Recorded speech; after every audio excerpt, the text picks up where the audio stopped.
Bet so. No matter what you do, even if you hate your job, when you get into a routine and you have a lifestyle and then all of a sudden you just branch away from that lifestyle, you're going to miss it a little bit. There's no way Andrew Luck, doesn't miss football.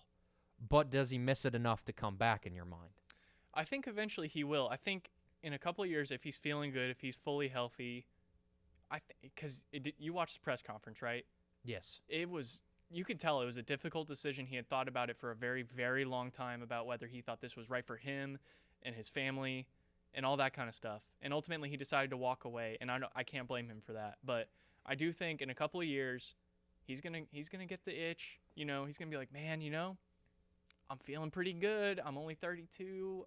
I could still come back. And I think the Colts think that as well, because they did not recoup any of the money they could have from his contract, and that was a very good faith move to show, I think they learned from the Lions in a way, because, Calvin Johnson and the Lions had that kind of dispute over what was left in his contract. I think Barry Sanders had the same issue with the Lions. A lot of people have issues with the Lions. Right. And, they're not exactly a world-class organization, but by the Colts not creating that problem down the line, maybe, I think if Andrew Luck's feeling more open. Yeah, that was an olive branch from the Colts to say, hey, take your time. And there has to be a bit of a guilt trip from the Colts. Like Jim Irsay can't be sitting in his office and go, man, I hired the worst talent evaluator in the history, and it's the history of the NFL, because they went from, although when Peyton Manning was out injured that year, they were not a good football team. They still had talent. Peyton Manning always had protection, always had talent. Right. Andrew Luck didn't get that luxury. Nope. They were a bad football team, and he took them to heights that no one else would have been able to do without Andrew Luck. So there's got to be a bit of a guilt trip from Jim Irsay for doing that to him and essentially wasting his 6 years. They had success, but they wasted it by not giving him enough talent. He's 53-33 as a starter. Again, 6-year career, 61% completion percentage, 23,671 yards, 171 touchdowns, and 83 interceptions. So you're in on him coming back. I am. How long? 2 years, 3 years? I think 2 or 3 years would be about the right amount of time. I agree with you. In 2 years, they didn't go after the money. They let him retire 2 weeks before the season. Right. They're gracious about it. They're not happy, but they're gracious about it. 2 years, Jacoby Brissett gets you 4-12, 5-11. Now, what's interesting about this is they went and got Quentin Nelson. Chris Ballard comes over from the Kansas City Chiefs, and next to John Dorsey, is probably one of the better talent evaluators in the National Football League. He's brilliant. He knows how to get tough guys on that line. He knows how to get playmakers. Give him 2 years to retool that team. And Andrew Luck, here I am, back again, and you let him start, because there's no way, unless they draft essentially a Patrick Mahomes, which tell me where that lies in the junior and senior class of college football. Are you going to go get Jake Fromm and expect him to be as good as Andrew Luck? Maybe Trevor Lawrence. I was about to say, you don't see him tanking for Trevor Lawrence or Tua. Well, Trevor Lawrence isn't Andrew Luck. Andrew Luck's 6'4", 220, and look how big he was and struggled. Trevor Lawrence gets thrown around like a rag doll in the NFL. Even if he's a pure pocket passer, there's that potential. You knew what you had in Andrew Luck. Right. You don't know that drafting any other person. But are you a little frustrated that he retired this weekend? Yeah, I think it. Look, everyone's talking about how sad it is that he's retired, but it's also true. He screwed the Colts this season. Like, they have no chance of making. They're probably not going to make the playoffs. They certainly are not going to win the Super Bowl. He left him in a tough spot, and it can be true that he did the right thing for him and really hurt the team. And I don't want to come to the defense of the fans that booed him coming off the field, because that's bad. It's a preseason game, so the people that are left in the stands in the fourth quarter have probably had a beer or six. So I understand the crowd of who's left while the teams are walking off the field in the preseason game. But I also want to. There are people in this building, myself included, that have been upset with athletes over their decisions that hurt the team. The one that first came to mind, obviously Kevin Durant going to the Golden State Warriors. The circumstances are different. It's not like Andrew Luck, went to the Chiefs or something like that, or some other team that was a quarterback away. But ultimately, it's kind of the same deal. It's an athlete making a decision that they feel is best for themselves, and it ends up hurting a team. And ultimately, that's what fans care about. But I think in a couple of weeks, and definitely in next season, the fans that did that will feel regret about it. Andrew Luck will still be loved in Indianapolis. Well, Time just needs to heal their wounds. I get that, and I agree with that sentiment to an extent, but it's not like he's been in camp. It's not like they've been going forward with the idea that he was going to be there for week 1, because a lot of people didn't believe he would be ready for week 1. So they've been operating in camp with Jacoby Brissett as the starter. They've had that chance, where as most people are looking at it, it's like, what are they going to do? The alarms are sounding. They're screwed. It's like, no, they haven't been operating as Andrew Luck, the starting quarterback. Yeah. And they reached this financial settlement last week. So the team and Andrew Luck knew. And by the way, bravo to the Indianapolis Colts and Andrew Luck's camp for keeping that quiet. Yeah, because absolutely. there was people, Jay Glazer, NFL reporters, that were sniffing around Indianapolis. They knew something was up. I don't think they thought this was ever going to be the result, but bravo to the Colts, because it is hard. And it broke early anyways. He wasn't supposed to say it until Sunday. But I was with you. When it popped up during the Florida-Miami game, and it disappeared in like 0.3 seconds, like, who hacked ESPN? Yeah, what intern did this? And then it popped up again. And then you go on Twitter, Adam Schefter. Everyone's responding to this. And it's heartbreaking. I mean, it is. The photo from the Indianapolis Star of him kind of tearing up and wincing, that's brutal to watch. That's brutal to see. But I'm with you. He's definitely going to come back in 2 years, because he is a football mind, but where it could go wrong is Andrew Luck, again, architecture degree from Stanford, reads books, has a flip phone, a different guy. Right. So maybe he will be able to find interest outside of football, but hey, maybe the XFL, his dad, Oliver Luck. I said that earlier as a joke, and no one really thought that was very funny. Well, it is a joke, because there's no way Andrew Luck is going to the XFL. So we're going to take a quick break, but first, be sure to get involved with Big 12 Pick'em here at the O'Colly. Go to contest.o'colly.com and make your picks, and there is some prizes to be won. We'll take a quick break, but here's Chris to tell you about all of those contests and more.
Welcome back to One on One here on Fire Stick, Roku, Apple TV, Suddenlink Channel 112. And We're everywhere. Oklahoma State Radio, KXUY. Yeah, you can find us just about anywhere. So the app's coming. Chris has done a phenomenal job with that stuff. So we'll jump back into the National Football League. The only team in the AFC South that was sad was not the Colts. Okay, the Texans are a little bit sad as well. That division is wide open now. Lamar Miller wasn't going. I mean, his injury doesn't change the course of the division. At least Right. Andrew Luck leaving certainly does. But Lamar Miller tears his ACL. Now they go get Duke Johnson a trade from Cleveland, but they're a little weak at the running back position in Houston. Right. I think Lamar Miller was one of those sneaky backs, and it might have been kind of an overinflated stat, but I think I saw it was from since 2016 he had like the 5th or 6th most rushing yards of any back in the NFL. Yeah. But I he's felt a like he didn't 3-down make it. back. Yeah. And Duke Johnson is not. Right. Like, Duke Johnson's the majority of his yards, reps, and touchdowns come on swing passes. Right. Like, they get him out of the backfield. So now you have to go and replace Lamar Miller. And it's the Andrew Luck effect. It's like it's now August 26th. Everyone good is taken up. So now you have to start combing rosters. Carlos Hyde, a guy in Kansas City who's getting paid too much money and is not the best running back on the roster. He's a 3-down back. Yeah. Do you go get a guy like him? What do you do? But you have to address the needs because you can't just move forward. It's a very talented offense Right. with a decent offensive line. You got Deshaun Watson now a few years in the league. He's special. Oh, yeah. You've got, obviously, the best wide receiver, at least in my mind, in the National Football League. We agree on that, Reed. Thank God. Well, Finally, we agree someone on else something. agrees with me on that. Well, I mean, it's because people are obsessed with the drama that is Odell Beckham Jr. And hot take, if he doesn't make a catch against the Cowboys, his career is completely different. Yeah. And that's when he skyrocketed into the complete diva that is Odell Beckham Jr. You don't And see you that can't from forget Hopkins. Antonio Brown. Biggest diva since probably T.O. Well, At least at the wide receiver position. that would be an interesting list because they're known, those defensive backs, I mean, Yeah. are widely known to be, I mean, Terrell Owens was something to behold. Yeah. He got comparisons now with his situation about the helmet issue. His old teammate Brian Westbrook in Philadelphia was saying on Fox Sports, Antonio Brown, this is how we felt. It divided the locker room. So now that is an issue with Antonio Brown. Odell Beckham, I don't know. He's in Cleveland. He's still complaining about the Giants. They sent him there to die. Yes, they sent him. First of all, 10 years ago, yes, you got sent to Cleveland to die. Baker Mayfield, #1 pick, throws the most touchdowns of any rookie in league history. Sent him there to die. Got it. His best friend, Jarvis Landry, top receiver in the National Football League. Sent him there to die. Kareem Hunt, 8-game suspension, one of the best running backs when he's healthy and not getting in trouble. Sent him there to die. Nick Chubb, sent him there to die. A top 10 defense, sent him there to die. John Dorsey, best talent evaluator in the National Football League, sent him there to die. Are you kidding me? They are 10 times a better team than the New York Giants right now. Right. But they sent him there to die. And saying it's personal. Anything I say to you is personal. Anyone gets fired, it's personal. You talk to a professor, whether it's about how nice the day is or you're going to fail the class. It's personal. They've essentially traded him away because he was too big of a diva. Of course it's personal. Any transaction that takes place in the NFL is somewhat personal. Does it matter if it's 99% business, 1% personal, or 50-50, or vice versa? It doesn't matter. Of course Odell is personal. Of course. But saying that he sent them there to die is, one, offensive to his teammates. Right. Offensive to, and it's hard to offend the Cleveland Browns franchise. It's offensive to the ownership, and it's offensive to the people of Cleveland. But again, he's immature, he's a diva, and he doesn't understand things like this. Are we shocked that this is the storyline of Odell Beckham? No, because I'm not. I do blame GQ, though. GQ got Odell and Baker. Got them both in hot water. Not cool. Well, if you're an NFL player, don't go to GQ because I don't know that there's ever They'll take you out of context every time. I mean, I'm just saying, Reed. Baker Mayfield said they took him out of context. It's got to be true. Well, although now this is turning into a Cleveland Brown segment, I want to run with that a little bit because Baker Mayfield said he got taken out of context. And it's hard sitting in Stillwater, Oklahoma. It's hard to get positive notes out about Baker Mayfield. He played at the school down south. He's not a particularly likable guy. If he doesn't like you, he lets you know about it. Yeah. And that's what he said. I'm going to come to the defense of Baker Mayfield because I sat in front of a microphone on draft night and we're going, Daniel Jones, are you kidding me? He went to an academic school in Duke. They only care about basketball. He's 17 and 19 and he can't hit the broadside of a barn with a football. 6th? Are you kidding me? That was my reaction. When this interview took place, That's what came on ESPN. Baker Mayfield looked at a TV and said, "Oh my, they took Daniel Jones and, of course, the guy who interviewed him." So I will come to the defense of Baker on that one. I don't think he should have texted him necessarily. Right. Like, if you're going to go, why I didn't like him reaching out necessarily was because Baker runs with the bad boy attitude. Right. And bad boys don't apologize. He said in the interview that 0% seriousness with that apology because the higher-ups at OU told him to apologize. He didn't mean any of apologizing for the flag planting. I don't think he meant his apology about what happened at Kansas. That's Baker Mayfield. He probably was sorry he couldn't outrun a cop in Fayetteville. Yeah. I think he was sorry about that one. But Baker Mayfield, I like the apology if this was not Baker's attitude. Right. But it is Baker's attitude, and he runs with that. Just create a rivalry. I mean, you've already got Odell talking about the Giants. Why not talk? All of us felt that way about Daniel Jones. Right. Not Daniel Jones' family was shocked he went 6th. Seriously. Yeah. I mean, no one saw that coming. My thing is, that could have been his real reaction, but I just didn't, if that was his reaction, then it wasn't out of context. You know what I mean? He didn't need to backtrack it. Well, like that. I don't think Baker wasn't. That wasn't the main thing on Baker's mind. Where the topic of discussion was Daniel Jones, and again, in all seriousness, who looked at that TV and said in that was a draft good night pick. and was like, I mean, Giants fans were booing in Nashville. Yeah. So Giants fans didn't even like the guy. He's played relatively well in the preseason. We'll see if he ends up taking Eli Manning's place. You would think so at some point. But I mean, it is what it is. Yeah. Baker's the type of guy who will say stuff like that. Now, if I'm John Dorsey, John Dorsey isn't like this. He takes high-risk guys. He's drafted Tyreek Hill, Antonio Callaway, Kareem Hunt. He goes after those guys. But if I'm John Dorsey, I'm going to say, Baker, you can say whatever you want in this locker room. Do it. I don't care. But once the storyline is you talking about Daniel Jones, once the storyline is completely unrelated to the Cleveland Browns, that's when I have a problem. Yeah. You can be to 99% of the country or the little section of Ohio and his Cleveland his Brown fans here, I guess I should say. You would think it was Ohio, not Oklahoma around here. Well, yeah, all those Cowboys fans jumped ship real quick. But it's interesting that they're not retooling him to just be the Browns quarterback and have that bad boy attitude.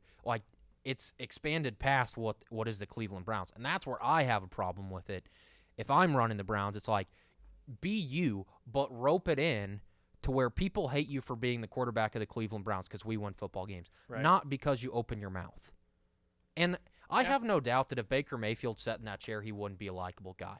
Every interview you see him in, he talks a little trash, he's fun, he gets involved, and if you're wrong, he's going to call you out for it. Yeah. Most athletes probably aren't that way because I don't think they really care what people say about them, or some of them at least. But that's what I would do if I'm the Browns. Baker, let's roll with it, but not outside of the facility. Yeah, and that might be a bit more to ask because, I mean, he's kind of always been that way. But as long as he's winning football games, you can't be really too mad if you're John Dorsey or the Cleveland Browns. But, you know what, since we're on the Browns, I'm gonna keep audibling this segment. What are their chances to win the Super Bowl? About as good as the Colts, 0%. Okay. You know why? Because you're telling me you're going to have to go through the Chargers, the New England Patriots, Andy Reid. You're going to come out of that AFC. No, you're not. Not with Freddie Kitchens. He's going to look across at Bill Belichick. Sean McVay, who has a genius IQ, got smoked by Bill Belichick. Andy Reid, which is not great, 1-5 in championship games, shut out in the first half by Bill Belichick. Yeah. He sent it to overtime, but Freddie Kitchens, running backs coach. Freddie Kitchens scares no one in the National Football League. The Browns may scare people. They're talent, but no one's looking across the field going, uh-oh, Freddie Kitchens' game plan. You know why? Because he's never made a game plan in his life. Yeah. Not one that's been used in the National Football League. So good luck, Browns. They'll be a good football team, but what happens when they're 2-2 or they lose a game? Or they lose 2 in a row. And Odell Beckham, Baker Mayfield, Jarvis Landry, and Freddie Kitchens loses control of the locker room. That's what scares me. And there's so much hype around the Browns. What happens when they fall flat on their face? How do they handle adversity? Because, yes, Baker loves to be the adversity guy. He's overcome things that no one else has. Has he overcome a bad locker room that he needs to take control? Because last year they lost games, and it was okay. We're working on it. They didn't give themselves any wiggle room. It's win now. We're one of the best. We have the attitude. It needs to be taken care of. Well, what happens when it doesn't? Who's the leader? Because Baker, when's the last time Baker was on a legitimate losing football team? Because last year, yeah, they were a losing football team, but it was okay because they had fired Hugh Jackson. It was okay. The future was there. Now they've made it to where the future is now. Yeah. So what happens when things go sideways? Can he handle that? Can Freddie Kitchens handle it? That's something that you're going to have to see. Absolutely. And I've been hearing you say that all summer. I had to give you the chance to get it out. You probably heard me say that about 45 times this summer. And I mean, I completely agree with all of it. Like, it's going to be very interesting to see. I would love to see, I don't want him to see him 0 for whatever, 0 for 4 at the beginning of week 5, but I would like to see what it would be like if they had a losing record. I would like to see how they, as a team, would rebound from that. Because, I mean, who are you obviously Baker Mayfield's your leader, but who's your veteran that's going to, bring the guys together and show them that, you got to get through this. It's a tough part of the season, but you got to work together as a team. I don't know if they have that guy. So I think as soon as they hit the first kind of adversity, it's going to be a bit of a roller coaster for a while. I think it is Baker, but I think he's like 23.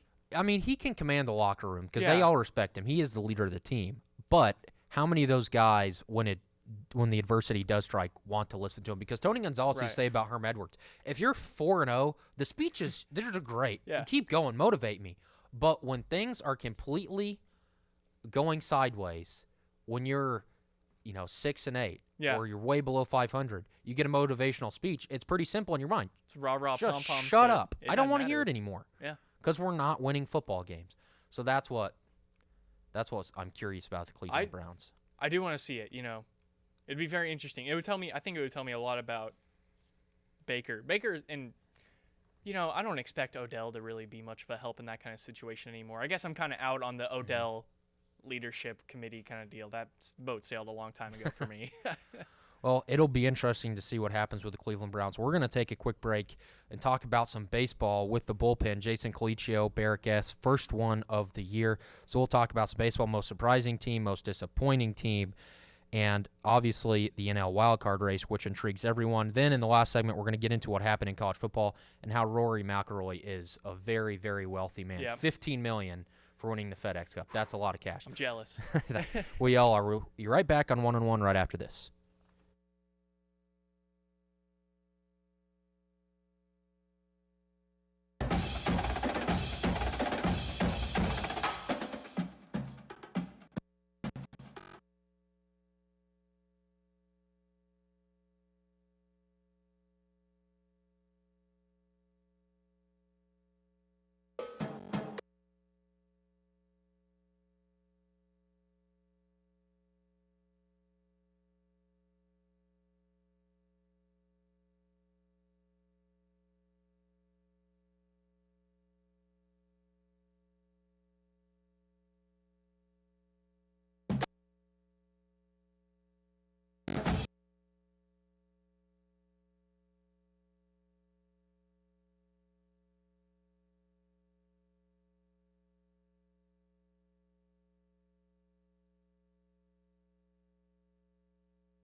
Welcome back into One on One on Fire Stick, Roku, Apple TV, Suddenlink Channel 112, and OSU Radio KXUY. Thank you so much to Chris Notch, Max Andrews for getting all that stuff up and running this summer.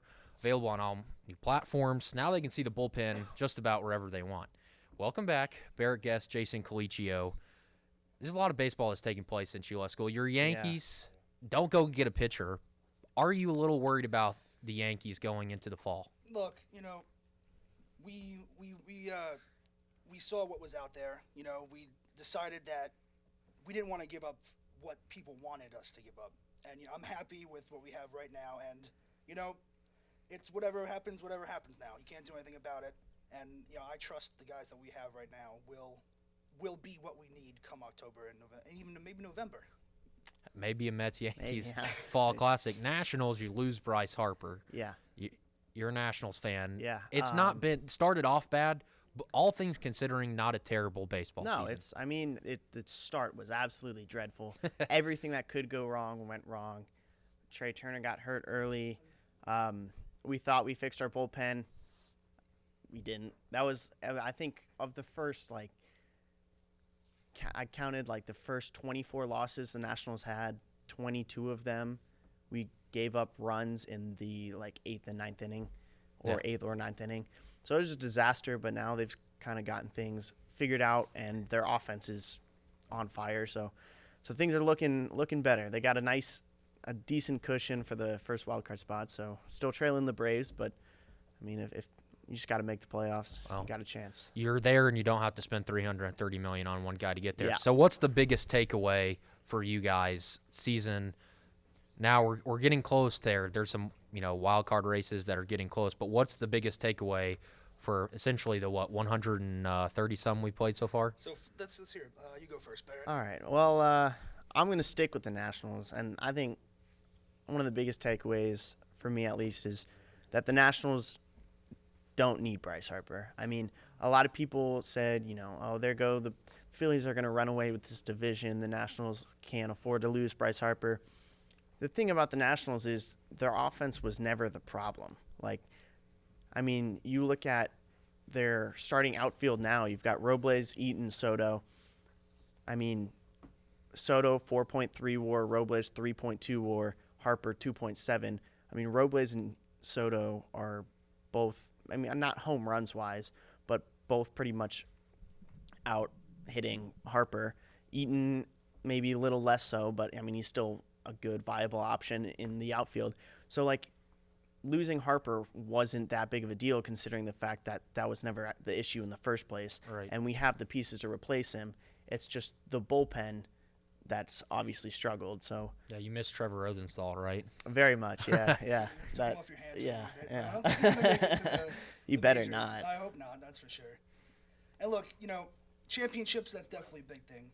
But there's another side of baseball that I'm doing for my takeaway, and that would be the future of the game. Mm-hmm. Now listen, there's been some pretty big rookies that have, they've risen from AAA. They've taken a spot that I don't see them losing it, to be honest with you. Pete Alonso, the polar bear, he's probably the NL Rookie of the Year, seeing as though Tatis Jr., another rookie I'm going to talk about in a couple seconds, is Just got hurt. Yeah, he's not coming back for the rest of the year.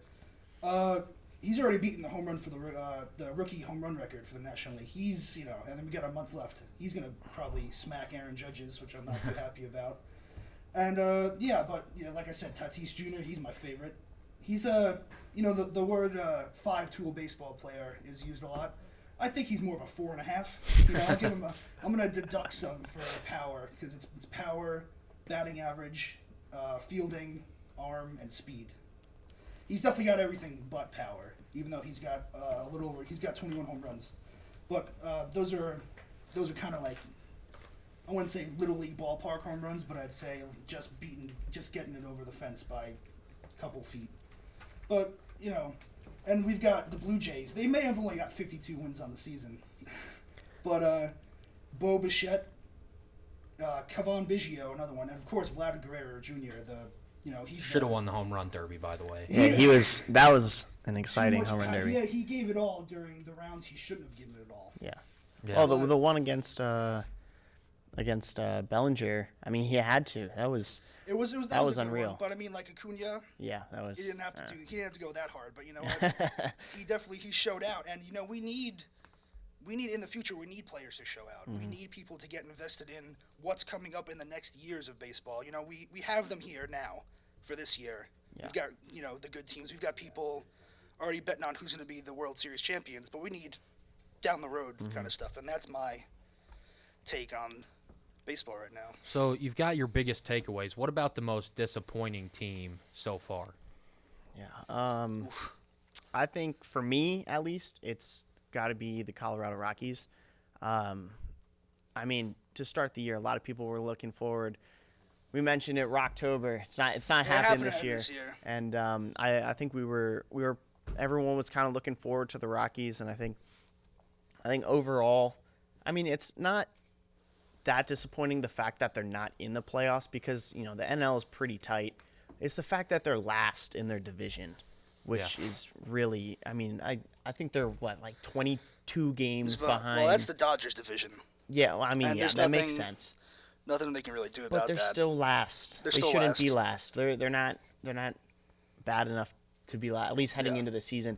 So I don't know what's going on. They've really struggled in a lot of aspects. I mean, a lot of players that have shown up in the past couple of years are really struggling. So, yeah, that's my pick. All right. Well, I mean, the Rockies, I had them in the back of my mind, but I mean, I never gave them a chance to even make it to the playoffs. The Brewers are my disappointing team. 67 and 63.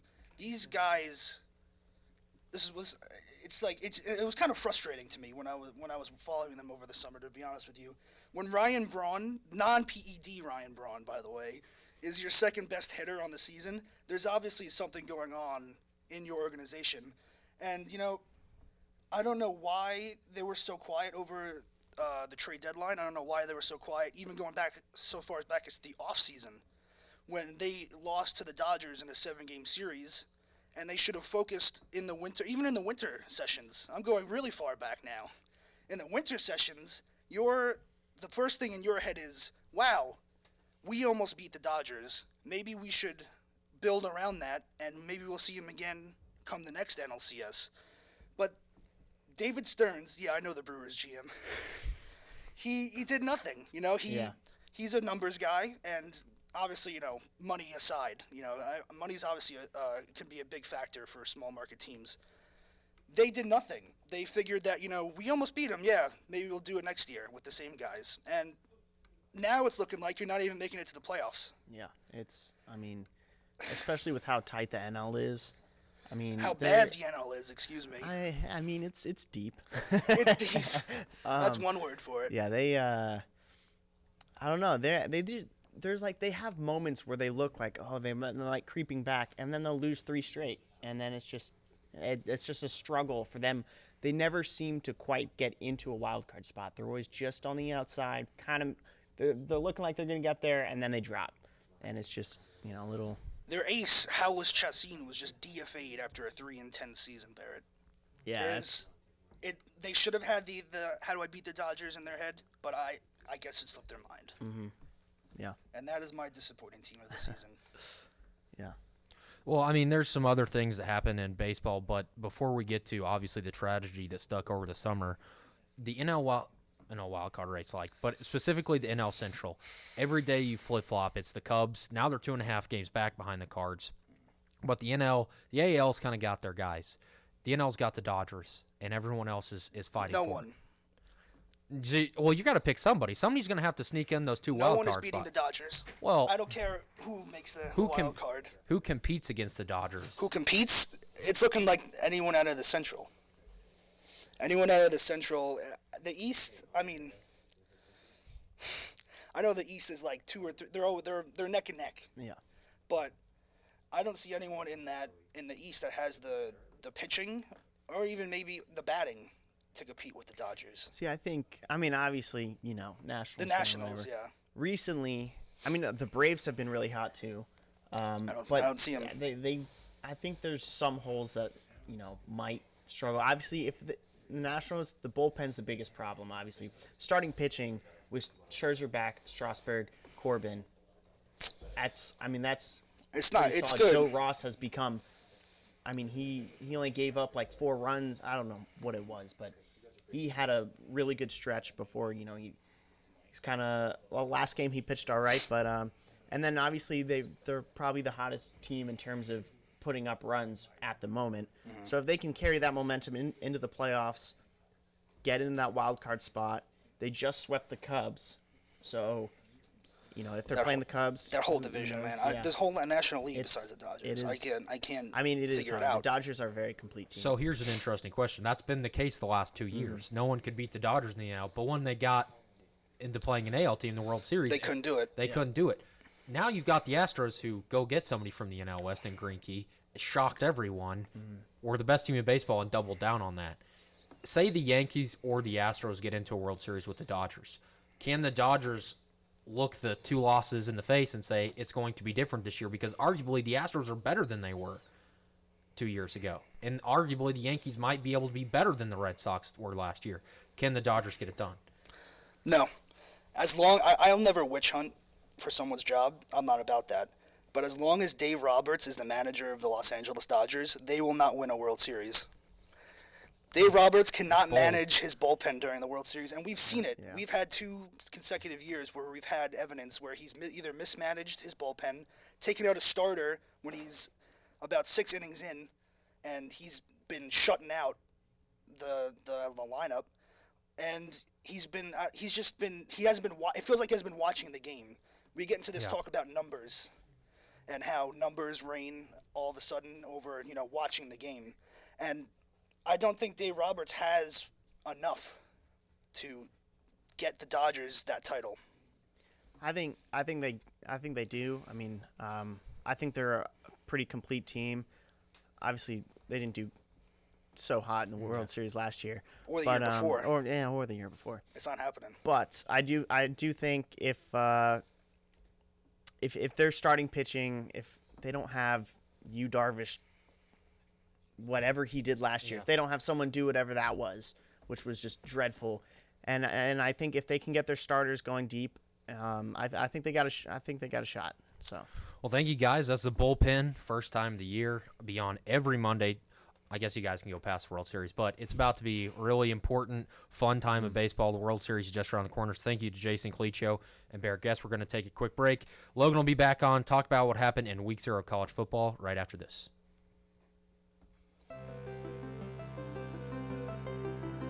Because of Cass, I'm more confident.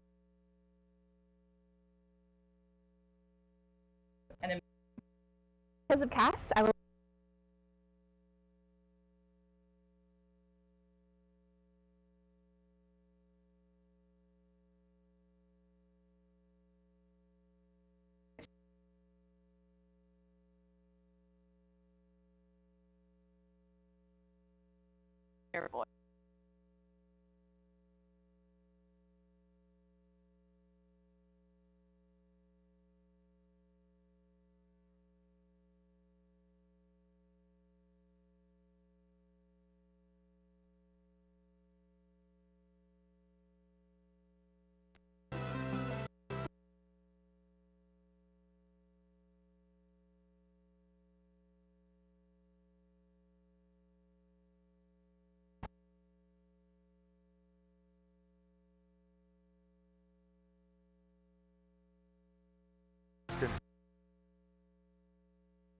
One person can make the difference.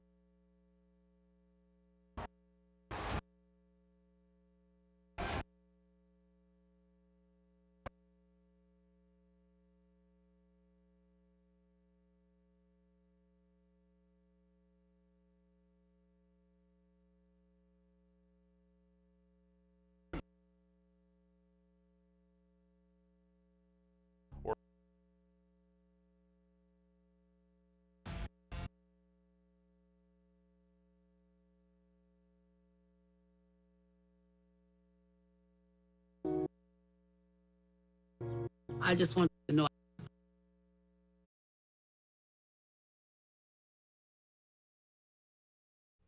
Welcome back into One on One here on Fire Stick, Roku, Apple TV, Suddenlink Channel 112, and Oklahoma State Radio, KXCY. All the platforms, Logan. You can. Absolutely. And Reed, before we get started, I just want to throw down a challenge. World Series, one-on-one versus the Bullpen. We get the crew together. We draft some teams. We film it, make some good content. Can we play on a Little League field? Like Absolutely. I want do at a bunch Williamsport? of dingers. And we're going to like- be hitting dingers. Do you ever notice in the Little League World Series, it's like a 13-year-old who has a mustache and is like 6'2", and they're just like hitting pop flies. It's Yeah. like they're playing on a Little League field. This isn't fair. Yeah. And then the next kid comes up and he's like 4'8", 65 pounds. It's congratulations to Louisiana, by the way. First Little League World Series, yeah. champions. But every time you turn on Little League World Series, there's no in between. They either look No. like full-on adults. It's either Mike Trout or like Timmy. Well, it was week 0 in college football. Thankfully, we finally got. And Friday, we have Oklahoma State taking on Oregon State. We'll be in here in studio. A lot of good content coming for you before the game. But Florida-Miami, it was a sloppy game. A It very was. sloppy game. But I thought you're looking at betting, and they were an 8-point favorite over Miami. Florida was, and there's a decent over/under. It was, can't remember. I think the over/under was 47. It's like easy take the points in the over. Yeah. Florida, tell me if I'm wrong. They were by far the better football team. They had a better offensive line, a better defensive yeah. line, and they had better skill players. It wasn't very hard to have a much better offensive line than Miami. Yeah, to when be you fair. jog out, they protected him well for a portion of the game. Yeah. But that was because Florida's secondary couldn't get a hold Right. of coverage. Yeah, they couldn't tackle. So Miami turns the ball over once. Florida, they score right after a fake punt. They went for it on 4th down. They had to pull all the tricks out of the bag to win. But with that being said, Florida was by far and away a much better football team than Miami is. Yeah. I mean, it's like, you just get the coverage down and they'll sack him every time. Right. You're not getting your skill players into space. Dan Mullen was clearly overthinking 3rd down plays. They couldn't get anything going on the ground. All that trash talk from Florida. Yeah, no, they didn't believe in Miami. It was clear they did not feel that Miami was a threat.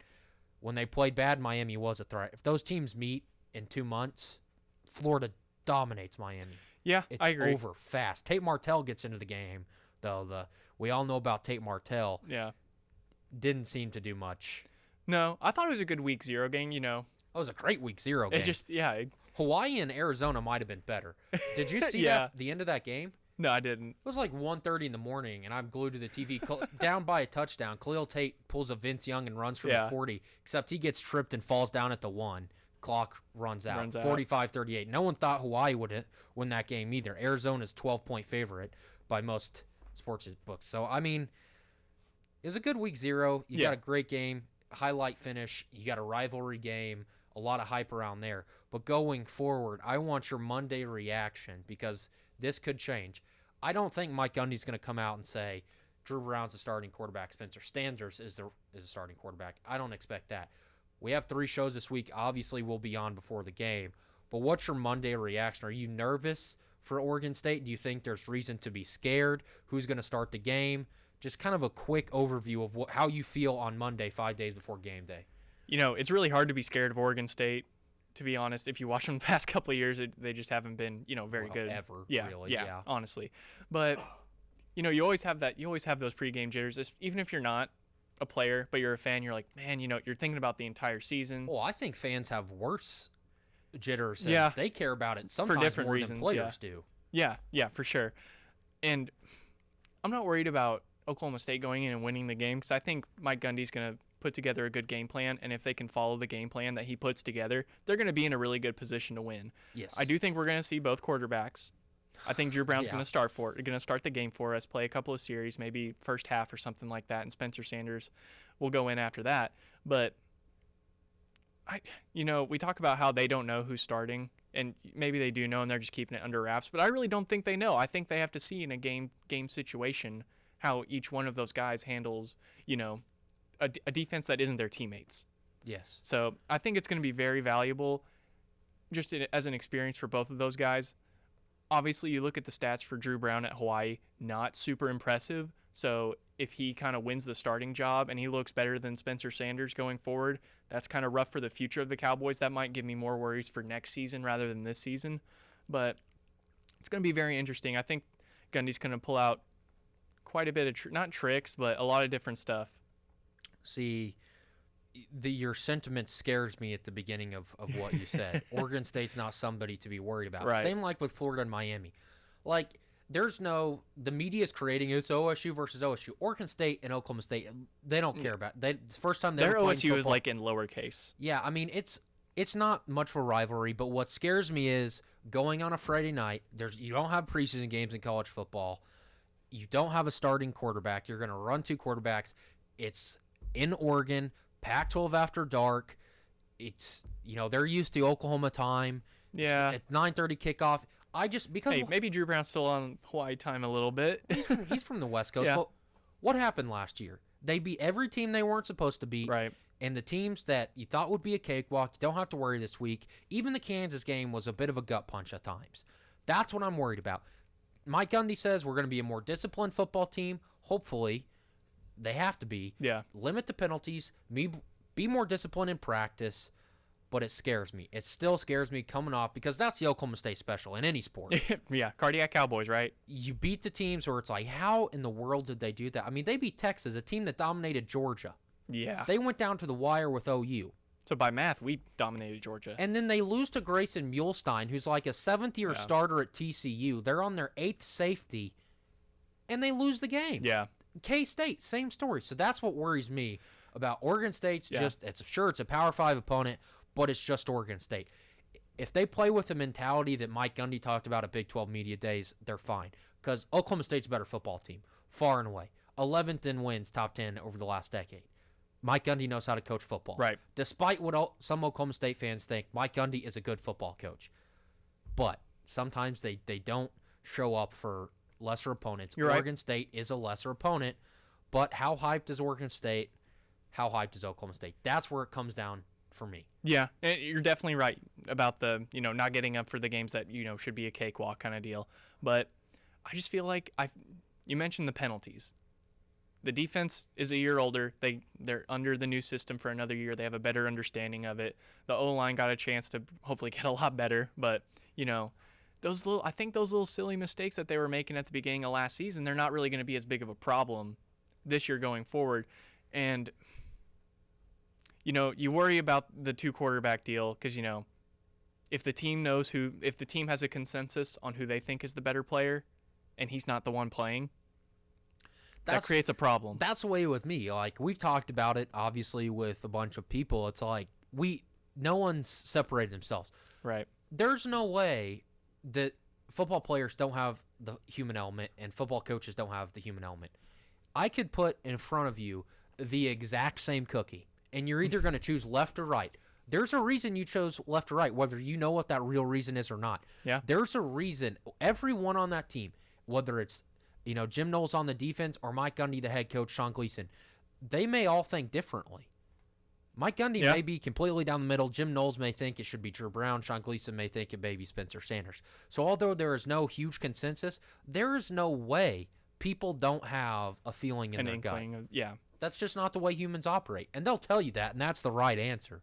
That's the right answer. Right. No one's going to be like, hey, Chuba, how's the run game going to be? I want Drew Brown to start. Like, that's not, especially with this program. They keep things buttoned up pretty close. But it's always interesting, the Monday, because Monday, I have no nerves. Wednesday, I'm going to be a little nervous. Friday, you'll be convinced that Oregon State's going to go win the national championship, and we have no chance. You have been around me long enough. Yeah. I talk the opponents of Oklahoma State up, and the homework's got to start here pretty soon, and I'm going to figure out whether Oregon State's going to be able to win this football game or not.